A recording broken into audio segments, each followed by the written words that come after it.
Bonjour à tous, troisième et dernière vidéo sur le thème du sac. Aujourd'hui, nous allons voir ensemble les 5 erreurs à ne pas commettre en travaillant sur un sac de frappe. Je vais vous montrer tout ça.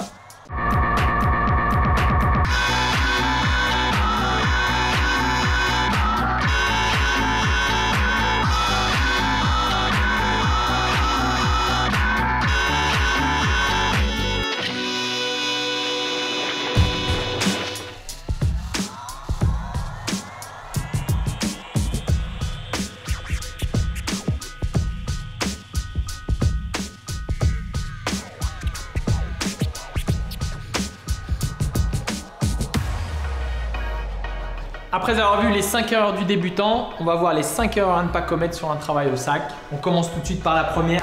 Quand on travaille sur le sac, il ne faut pas se pencher trop en avant. Il faut bien rester équilibré.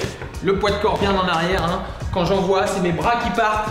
C'est pas le corps. Quand je tape, je pars pas en avant. Il faut bien rester équilibré. Deuxième erreur se situe au niveau de l'impact du coup. Il faut penser à taper le sac, il ne faut pas le pousser. Souvent quand on est ici, on cherche à taper fort, et le sac va partir dans tous les sens. C'est super important de penser juste à me le claquer. Le but du jeu, c'est de ne pas faire bouger le sac, vraiment le moins possible. Et le deuxième point important aussi là-dessus, c'est quand je tape fort, à ne pas laisser tomber la main non plus. Quand tu tapes, hop, la main ne doit pas tomber. Elle doit partir et revenir du même endroit, du visage. Elle part du visage et revient bien au visage, bien fermé. Ok? Il ne faut pas pousser le cou.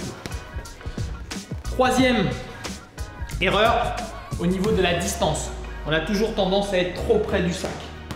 Avoir presque la tête qui touche le sac comme ça et de travailler même les directs à cette distance-là. Et en fait, vous n'avez pas les bras tendus, donc vous êtes à la mauvaise distance. Bien travailler votre gestion de distance, la chercher avec des bras avant. Une fois que vous l'avez trouvé, la respecter sur le travail des directs, le dos bien droit, bien équilibré et les bras tendus. Et dès que vous voulez travailler sur le corps à corps, on se rapproche, demi-pas et on travaille de près. Tu veux retravailler de loin, tu repars en arrière pour respecter bien la distance des coups. De loin pour les directs, de près pour le corps à corps, crochet uppercut. Quatrième erreur, il faut penser à bouger. La plupart du temps, vous restez devant le sac figé sans bouger. Ça, c'est super important de travailler les déplacements. Je fais ma série, je me déplace, je tourne autour du sac. J'ai fait une combinaison, hop, un petit pivot. Je pars en arrière, je reviens.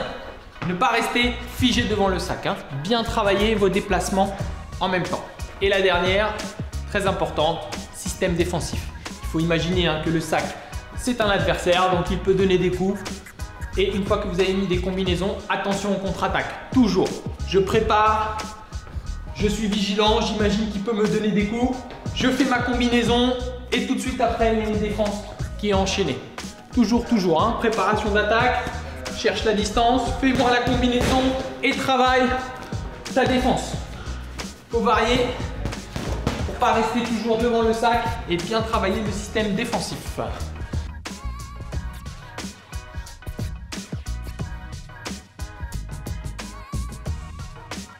Voilà, c'était les 5 erreurs sur le sac. Pour résumer, il faut penser à être très vigilant devant un sac, toujours attentif, c'est comme si c'était un adversaire. Ne pas rester figé devant, à travailler vraiment trop près et à tomber sur les coups. Entraînez-vous bien, les prochaines vidéos seront sur les esquives. D'ici là, pensez à liker cette vidéo, à vous abonner à la chaîne. À très bientôt, bon entraînement.